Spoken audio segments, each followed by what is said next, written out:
I'm Oliver, a psychologist, and I don't hate today's character.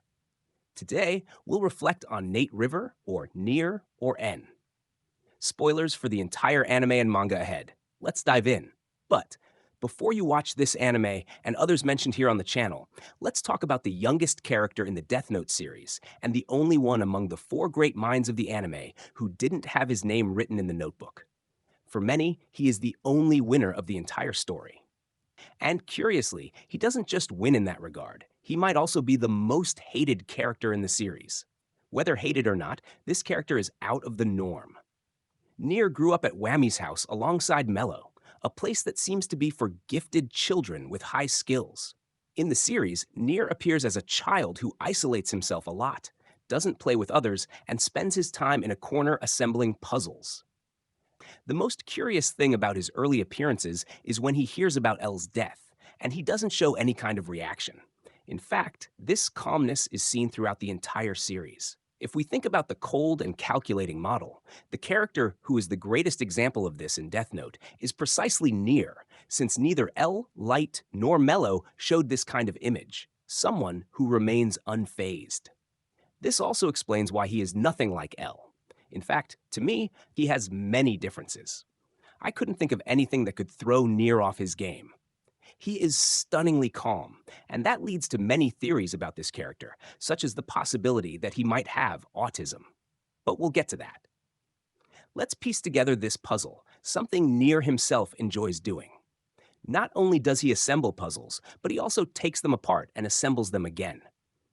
Psychologists Robert Sternberg and Janet Davidson argued that solving puzzles involves the ability to compare hidden information with information already in memory, and more importantly, the ability to combine those pieces to form new information and ideas. The thinking involved in solving puzzles can thus be characterized as a mixture of imaginative association and memory. Looking at Nier's story, I saw this almost as a metaphor for how he needs to finish what he starts. He has to resolve it. And he really enjoys doing this, solving cases, unraveling mysteries, driven by what we call intrinsic motivation. Intrinsic motivation occurs when we act without obvious external rewards, meaning we simply enjoy an activity or see it as an opportunity to explore, learn, and fulfill our potential. Psychologist Mihaly Csikszentmihalyi, one of the discoverers of the flow state, referred to individuals who frequently enter this state of intrinsic motivation as having an autotelic personality. These are people with very specific personality traits who are more capable of achieving flow experiences than others. These traits include persistence, creativity, and a desire to engage in activities purely for intrinsic reasons. Nier enters his own world and enjoys what he does, and it seems he does all of this without any external motivations. He simply does it for an internal drive, something from within. Let's go deeper. Imagination is the biggest characteristic of Nier. It's illustrated in the way he creates elaborate scenarios to place his toys, as if he organizes all his ideas in his head when he does that. Einstein said that imagination is more important than knowledge. And the most curious thing is that Einstein credited his remarkable achievements to his curiosity, motivation, persistence, and effort. He wrote, "It's not that I'm so smart, it's just that I stay with the questions much longer." Play, or the act of playing, is phylogenetically ancient. It clearly seems to serve a learning function, and this play, at this stage, is usually representational. Nier plays, using characters from his real context, while at the same time, he solves a real case. It's not that he solves the case through play, but somehow the act of playing seems to contribute to formulating his ideas. Jean Piaget, a psychologist who studied child development, called this symbolic play. Through symbolic play, especially based on symbolic thinking, children represent offices, characters, and objects. The use of objects and roles through their own play with various toys or objects. Nier is so attached to his toys that when people threaten to enter the SBK and start setting fire to the building, the only thing he grabs when escaping is his toys. In other words, imagining, playing, is a normal act in childhood. I, and probably you, also did imaginative play. You pick an object and become a character, and imagination is the gateway to creativity. Another interesting point about Nier is what Joseph Renzulli, a professor of educational psychology, dedicated much of his career to studying people with high potential. those called gifted. Renzulli rejects the idea that giftedness is a phenomenon reducible to its own psychometric properties, like IQ. He divides giftedness into three components, called Renzulli's rings. The first is above average ability, the capacity to process information, integrate experiences, resulting in appropriate and adaptive responses to new situations, and engage in abstract thinking. This above average ability usually comes in one area. For Near, it's related to the work of a detective, as after L's death, he becomes the top. Commitment to the task is the second component, which refers to how a person feels motivated to complete a specific task, showing persistence and dedicating time to its development. In this case, the motivation that emerges is purely internal, so the behavior is maintained even without external stimuli. Near is committed to nearly any task he begins. The third, creativity, is the ability to create, invest, design, and think of new solutions to problems. His creativity is in transforming small objects into more complex shapes and objects. According to Renzulli, the three rings do not need to be present at the same time nor at the same intensity, but it is crucial that they interact to some degree so that the result is high in productivity. So looking at it from a simpler, less comprehensive perspective, Near could indeed be a gifted child. However, it is widely assumed that gifted children exhibit asynchronous development, meaning disproportionate development from one area to another. While areas like verbal, abstract, or perceptual reasoning can be highly advanced, other areas like visual efficiency, auditory processing, and executive functioning are often average or even much lower, like with Near, who has strong deductive skills, but has many deficits in social matters. There's a confusion between having high skills and having skills in everything, and that's not always the case. That's why it's important to provide close follow-up for a gifted child. Winner emphasizes that there are extremely gifted children in the arts, in music, without having an exceptionally high IQ.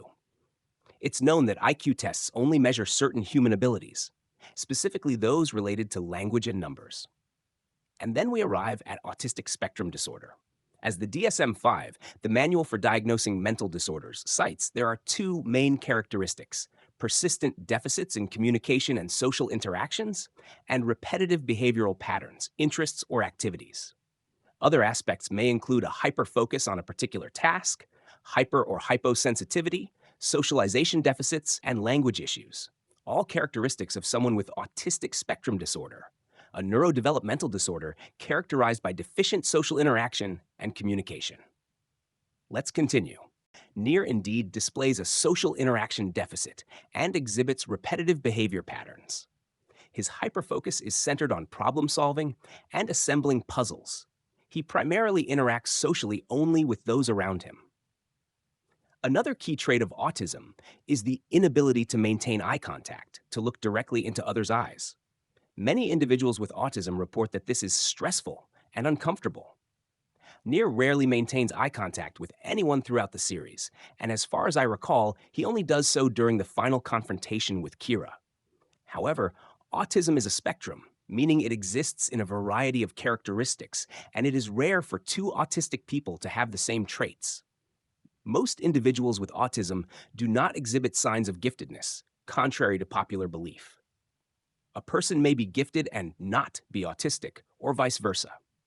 It is also possible for someone to have both traits. Not every person with autism will have high abilities. This is a myth. Just because someone shows some of the traits I mentioned doesn't necessarily mean they would be diagnosed with autism. I myself, when I was a child, had some symptoms like excessive focus on one thing and repetitive behavior in certain tasks, but I wasn't autistic or gifted. Near has several indications of this, but only a multidisciplinary team could properly identify whether a person shares characteristics similar to Near's. For example, Savant syndrome, which is extremely rare, can occur alongside autism. Stephen Wiltshire is a person with this syndrome. He is famous for drawing cities and complex images after viewing them just once. About half of individuals with Savant syndrome have autism, and about 1 in every 10 individuals with autism might show characteristics of Savant syndrome. This is a clear trait in Near. We see him building structures with sticks, dice, and cards, and as time passes, his creations become more complex, eventually covering an entire room. As I mentioned earlier, Nier does not express emotions, and much is said about him lacking empathy. Studies show that people with autism may struggle with cognitive empathy because they have difficulty recognizing and labeling emotions based on facial expressions. Eye tracking studies have shown that people with autism tend to look at the face peripherally, not directly at the eyes or mouth, where emotions are typically displayed.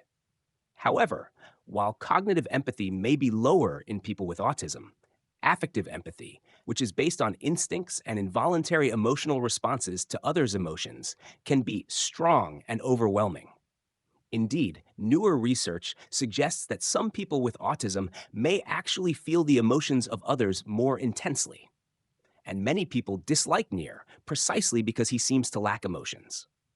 But this happens because people with autism have a different way of expressing and understanding empathy. With that, Nier, although not explicitly portrayed this way by creator Keishi Obata, might actually be one of the anime characters with the most traits of autism, giftedness, and Savant syndrome. Perhaps even more so than L, for example. This is because else involves other concerns. It's crucial to have a diagnosis for any of these conditions as soon as possible, because if this is done too late, it can affect a person's life in many areas. A diagnosis at an earlier stage allows parents and educators to find better ways to support the child. After all, the longer a child moves forward on their own without help, the harder it becomes to reach them. Like, subscribe, and share. This is just the beginning.